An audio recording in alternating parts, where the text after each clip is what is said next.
Mary Smith. I was in the Navy.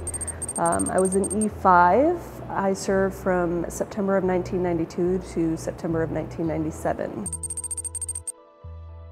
So I knew what I was getting into, and I had what I needed to do to make it through. So for me, it was just a phase that you had to get through to get to point B.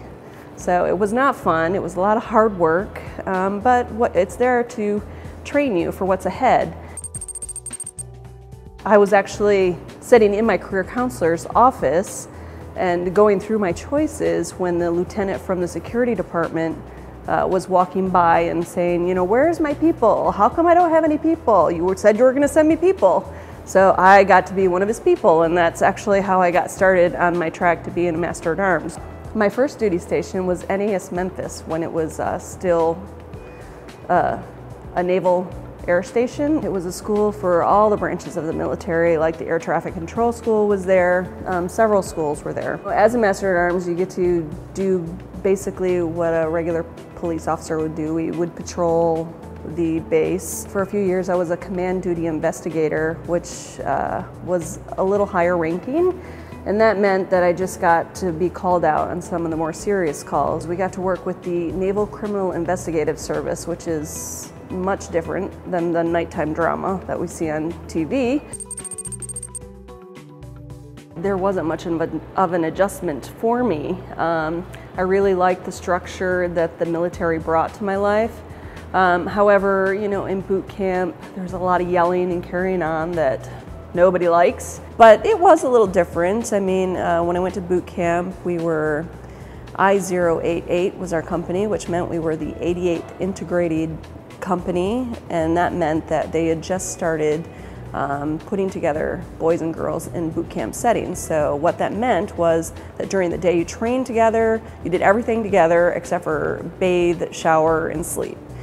For that, we had another company called our sister company that we would share, like all the girls would get together and share the birthing area, all the boys would get together and share the other birthing area. Letters were definitely the biggest source of communication. And whenever I got a box or something from home, and it was kind of the same, especially stationed overseas, not so much stateside. I mean, I think it's just easier to communicate. You get to go home a lot more. But when you're overseas, you're just there for your duration pretty much. So to get a letter from home or a box from home was really exciting. Best memories are they actually come at the end of a tour, when everybody's saying goodbye, where everybody comes together, and we drink and be silly and have fun. My very first day, day one of boot camp, we had gotten in and we were processed pretty late the evening before and didn't get much sleep. And when they woke us up in the morning, I literally fell off the top bunk onto a concrete floor, much like this, and couldn't stop shaking. I'm like, what have I gotten myself into? But it worked out fine. I got up, I wasn't hurt, I didn't break anything, I wasn't bleeding, we were good to go.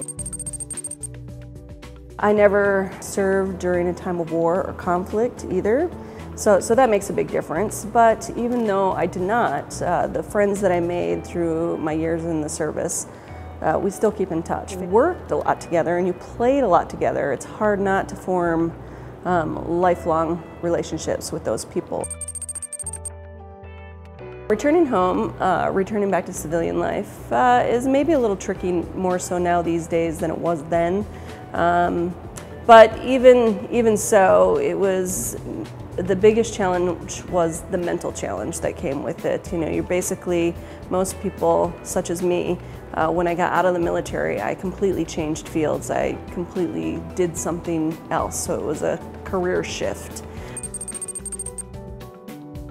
On Veterans Day, I would make it a point to, get a few of us together to go out for lunch and just talk about our years of service. It's not an easy job, it's by any means. It's hard, but somebody needs to do it.